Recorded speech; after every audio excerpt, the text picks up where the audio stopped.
सेहत की बात क्वालिटी के साथ आज का मौजू बहुत ज़रूरी है।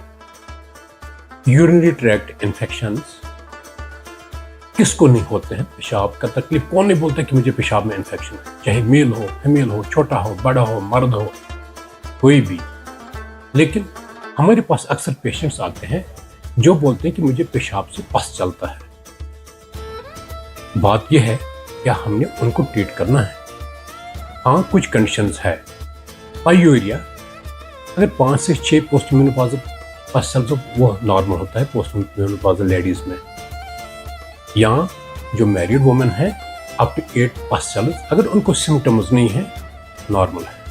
एक कंडीशन है अगर पायूरिया और बैक्टीरिया हो और पेशेंट प्रेग्नेंट हो उसको ट्रीटमेंट करना ज़रूरी है।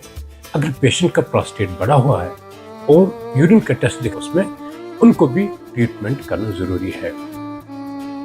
लेकिन क्या हर कोई पायूरिया बैक्टीरिया ट्रीटमेंट करना चाहिए? नहीं, क्योंकि हम इतनी एंटीबायोटिक्स मिसयूज़ करते हैं कि रेजिस्टेंस हो जाती है। ऐसे भी हमने पेशेंट्स देखे जिनको और कोई वजह होता है। स्टेराइल पायूरिया एक कंडीशन है जिसमें पास्चल्स होती हैं यूरिन में, लेकिन स्टोन हो सकती है, ब्लैडर में कोई यूरिनरी ब्लैडर में कोई प्रॉब्लम हो सकती है, किडनी स्टोन हो सकती है या ट्यूबरकुलोसिस हो सकता है।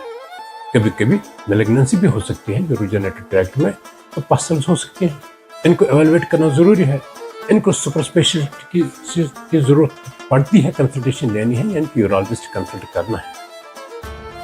लेकिन जब किसी भी पेशेंट को पायूरिया हो या अगर पास्चल्स भी ना हो लेकिन बुखार हो, ठंड लगती हो बहुत, या पेशाब जल्द बार बार पेशाब को जाना पड़ता है, डिस्यूरिया जिसको बोलते हैं, या जलन जिसमें पेशाब होती है, बहुत बार पेशाब करना पड़ता है, चाहे मेल हो फीमेल हो, उनको हम ट्रीट करते हैं। कभी कभी किडनी का इन्फेक्शन होता है जिसको पायलोनेफ्राइटिस कहते हैं, उनको भी बहुत बुखार, दर्द होता है, चिल्स होती हैं, और जब हम टेस्ट करते हैं उनके इन्फेक्शन के सारे अलामत होते हैं। इसी तरीके से बहुत सारे ऐसे पेशेंट्स हैं जो बहुत टाइम से कैटर पर होते हैं, उनको भी पास्चल्स होते हैं, उनको भी ट्रीटमेंट ज़रूरी नहीं है, एंटीबायोटिक ज़रूरी नहीं है।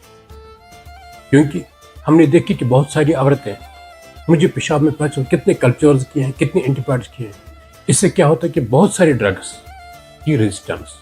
हमने जो स्टडी अपने हॉस्पिटल में की, हमने कल्चर्स को डॉक्यूमेंट किया जिन पेशेंट को किडनी स्टोन्स थी। हमने देखा पैटर्न कितनों में कि कौन सी ड्रग जो कॉमनली इस्तेमाल की जाती हैं, सेफ्ट्रैक्सोन, सिफ्रोफ्लॉक्सिन, नाइट्रोफेरेंटाइन, पानी की तरह इस्तेमाल की जाती है और रेजिस्टेंस है। ये नॉर्थ कश्मीर की बात मैं करता हूँ जिनको हमने सर्जरी किया, और रेजिस्टेंस सेंसिटिव बहुत कम ड्रग्स जो हाई कॉस्ट, मेरोपेनम, मेकसिन। इसलिए गैर जरूरी तौर पर हर कोई ना समझे कि मुझे पेशाब का इन्फेक्शन है और दवाएं एंटीबायोटिक शुरू कर।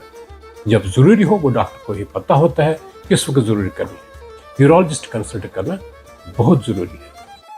इसके अलावा कुछ ऐसे जिनको प्रोस्टेटिक एनलार्जमेंट होती हैं वो अक्सर हमारे पास फिर कभी जब इन्फेक्शन होता है तो रिटेंशन के साथ आ जाते हैं या गनूरगी में आ जाते हैं, ये भी अलामत है।